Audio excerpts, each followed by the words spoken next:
നമ്മൾ ഇന്ന് വന്നിട്ടുള്ളത് ദേ ഈ ബാക്കി കാണുന്ന ഈ ഒരു വലിയ വീടില്ലേ, അതായത് 1943 നമുക്ക് സ്വാതന്ത്ര്യം കിട്ടുന്നതിന് മുന്നേ പണിതിട്ടുള്ള ഒരു വീടാണ്. ഈ വീടിന് ഒരുപാട് പ്രത്യേകതകളുണ്ട്. അതുപോലെ തന്നെ ഭയങ്കര ചേട്ടൻ്റെ ഒരു ഫേവറേറ്റ് ഒരു സ്പേസും കൂടെയാണ് അല്ലേ? ഏറ്റവും ഇഷ്ടപ്പെട്ട സ്ഥലം ഏതാണെന്ന് ചോദിച്ചാൽ വീടാണ്. ഓക്കെ, സോ ഈ ഒരു സ്പേസിലേക്കാണ് നമ്മുടെ ചേട്ടൻ നമ്മളെ ക്ഷണിച്ചിരിക്കുന്നത്. അപ്പോൾ നമുക്ക് വീടിനകത്തേക്ക് പോവാം. ഓക്കെ, അപ്പൊ ഞാൻ ആദ്യം തന്നെ പറയട്ടെ, ഈ ഫ്ലോറ് ഇത് പഴയ അതേ തന്നെ മറ്റേ ഈ റെഡ് ഓക്സൈഡ് പോലെ തോന്നിപ്പിക്കുന്ന രീതിയിൽ ഞങ്ങളിപ്പോ വെറും നോർമൽ റെഡ് ഓക്സൈഡ് ഇട്ട് ഇതിന്റെ പണിക്കാരെ കൊണ്ടുവന്ന് ചെയ്യിപ്പിച്ചതാണ്. ബിക്കോസ് ഈ പോർഷൻ ഇപ്പൊ നിൽക്കുന്ന ഞങ്ങളുടെ ഈ പോർഷൻ ഇതൊരു പുതിയ എഡിഷൻ ആണ്. പുതിയ എഡിഷൻ പറഞ്ഞാൽ ഇത് തന്നെ ഒരു 10-25 വർഷമായി. പക്ഷേ 1943 ഇതില്ല. പണ്ട് ഇവിടെ സ്റ്റെപ്സ് ആയിരുന്നു. ഈ ഡോറ് കഴിഞ്ഞാൽ താഴത്തേക്ക് സ്റ്റെപ്സും ഇതായിരുന്നു കാർ പോർച്ച്.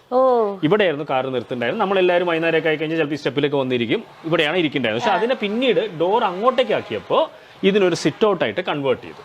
അപ്പൊ ഈ ആർച്ചസ് കണ്ടില്ലേ, ഇതും ഞങ്ങൾ ചെയ്തപ്പോ ഈ പഴയ വീടിന്റെ ലുക്കിനോട് കൂടെ പോകാൻ വേണ്ടി ബ്രിട്ടീഷ് കൊളോണിയൽ ആർക്കിടെക്ചറിന്റെ സ്റ്റൈലിലാണ് ഇത് ആ സമയത്ത് ചെയ്തത്.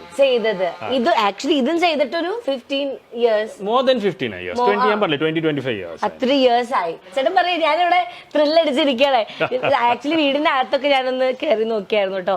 ഭയങ്കരമായിട്ട് ലൈക്ക് ആന്റീക്ക് ആയിട്ടുള്ള സാധനങ്ങള്, വളരെ ആക്ച്വലി വീടിനേക്കാൾ കൂടുതൽ പഴക്കമുള്ള സാധനങ്ങളൊക്കെ ഉണ്ട് അല്ലേ? ഓക്കെ, അപ്പൊ നമുക്ക് ഉള്ളിലേക്ക് കയറാം. പിന്നെന്താ,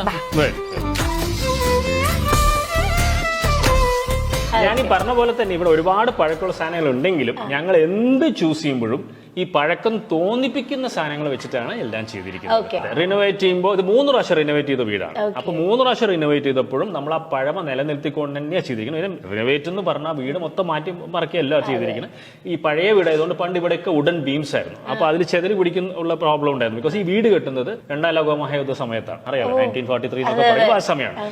അന്ന് സിമെന്റ് ഇല്ല. ബിക്കോസ് വാർ എഫേർട്ടിന് വേണ്ടി സിമെന്റ് മൊത്തം പോകണം. അപ്പൊ മഡ് പ്ലാസ്റ്ററിംഗ് ആണ് അന്ന് ചെയ്തിരുന്നത്. അത് കല്ല് പോലെയാണ് മതിലുകളൊക്കെ, അത്ര നല്ല തിക്കുമാണ്. പക്ഷേ മഡ് പ്ലാസ്റ്ററിംഗിന്റെ ഒരു പ്രോബ്ലം എന്താ പറഞ്ഞാൽ വുഡിലേക്ക് പെട്ടെന്ന് ചെതല് കയറും. അപ്പൊ അതുകൊണ്ട് ഞങ്ങൾക്ക് വുഡൻ ബീംസ് ചിലത് മാറ്റേണ്ടി വന്നു. അങ്ങനത്തെ റിനോവേഷൻസ് ആണ് ചെയ്തത്. ആ പഴമ നിലനിർത്തിക്കൊണ്ട് തന്നെ ഉള്ള റിനോവേഷൻസ്. പിന്നെ ഞാൻ പറയുണ്ടായിട്ടോ, അതായത് നമ്മള് ഈ വീടിനകത്ത് കയറുമ്പം പാലക്കാടാണ് സ്ഥലം, പക്ഷെ ചൂട് വളരെയധികം കുറവാണ്. അപ്പൊ ഞാൻ ചോദിച്ച് എന്താണ് അതിന്റെ കാര്യം ചോദിച്ചപ്പോ പറഞ്ഞു എന്താണ് അല്ല, ഒന്നാമത് സീലിംഗ് 15 അടി ഹൈറ്റ് ആണ്. സാധാരണ വീടുകൾ ഇത്ര ഹൈറ്റ് വെക്കാറില്ല. പിന്നെ നടുവിൽ ഒരു 4 കെട്ട് സ്റ്റൈൽ ഓപ്പൺ ഏരിയ ഉണ്ട്. അപ്പോൾ എയർ സർക്കുലേഷൻ പക്കയായിട്ട് എപ്പോഴും കിട്ടിക്കൊണ്ടിരിക്കും. ബിക്കോസ് വീട്ടിന്റെ ഉള്ളിൽ ഒരു മരമുണ്ട്.